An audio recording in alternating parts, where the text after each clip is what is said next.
സിനു കാസർഗോഡിന്റെ ഡെസ്പാസിറ്റോ മലയാള album social മീഡിയയിൽ തരംഗമാവുന്നു.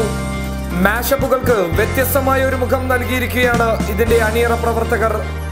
Sinu Kasaragod public കേരളയോട്. Hi, I am Sinu Kasaragod. അപ്പോൾ എൻ്റെ ആൽബം എല്ലാവരും കണ്ടെന്ന് വിചാരിക്കുന്നു. ഡെസ്പാസിറ്റോ മാപ്പിള ആൽബമാണ്. എൻ്റെ അഷ്റഫ് ഖാൻ ഡയറക്റ്റ് ചെയ്ത ഒരാൽബമാണ്. ഒരു ത്രില്ലിംഗ് ആയിട്ട് എടുത്താണ്. മീൻസ് വെച്ചാൽ ഇപ്പോൾ നമ്മളെ നാട്ടിൽ തന്നെ ഒരു മാഷപ്പ് ഇറങ്ങിയിട്ടുണ്ട് മലയാളം. അതേ ട്രാക്കിൽ തന്നെ ഒരു ചേഞ്ച് ചെയ്തിട്ട് ഒരു മാപ്പിള ആൽബം എടുത്തു. സിംഗർ നമ്മളെ ജംഷീദ് തിരൂറാണ്. അതിൽ ആക്ട് ചെയ്ത ഞാനാണ്. അപ്പോൾ പ്രത്യേകിച്ച് പറയാനില്ലെങ്കിൽ എൻ്റെ കോസ്റ്റ്യൂമിനെ പറ്റി പറയാം. അപ്പോൾ കോസ്റ്റ്യൂം എന്ന് വെച്ചാൽ ഇപ്പോൾ എല്ലാവരും വെറൈറ്റി ആയിട്ട് എടുക്കുന്നത്. അപ്പോൾ ഞാനെന്താ വെച്ചാൽ ഒരു വ്യത്യസ്തമായിട്ടൊരു കോസ്റ്റ്യൂം ചെയ്തു. അപ്പോൾ ചിലപ്പോൾ ആർക്കും കണ്ടിട്ടുണ്ടാവില്ല. എല്ലാവരും പറയുന്നത് ചാർലി മോഡലാണ്. ചാർലി മോഡലൊന്നുമല്ല, ഇത്തിരി പഞ്ചാബി ഐറ്റംസൊക്കെ വരുന്നുണ്ട്.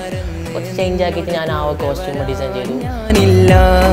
നിന്നെ പിരിഞ്ഞ് ഇനിയൊരു ജീവിതം തുടരാനാവില്ല. അപ്പോൾ എന്നെപ്പോലെ എല്ലാ കലാകാരന്മാരോടെ പ്രോത്സാഹിപ്പിക്കുന്ന ഈ ഇതുപോലുള്ള പബ്ലിക് കേരള ചാനലിൽ എന്നെ പ്രത്യേകം നന്ദി അറിയിക്കുന്നു. ഇനിയും എൻ്റെ കുറേ വീഡിയോസ് വരാനുണ്ട്. അപ്പോൾ എല്ലാവരും മാക്സിമം സപ്പോർട്ട് ചെയ്ത് എന്നെ പ്രൊമോട്ട് ചെയ്ത് സപ്പോർട്ട് ചെയ്യാൻ നോക്കി. Thank you.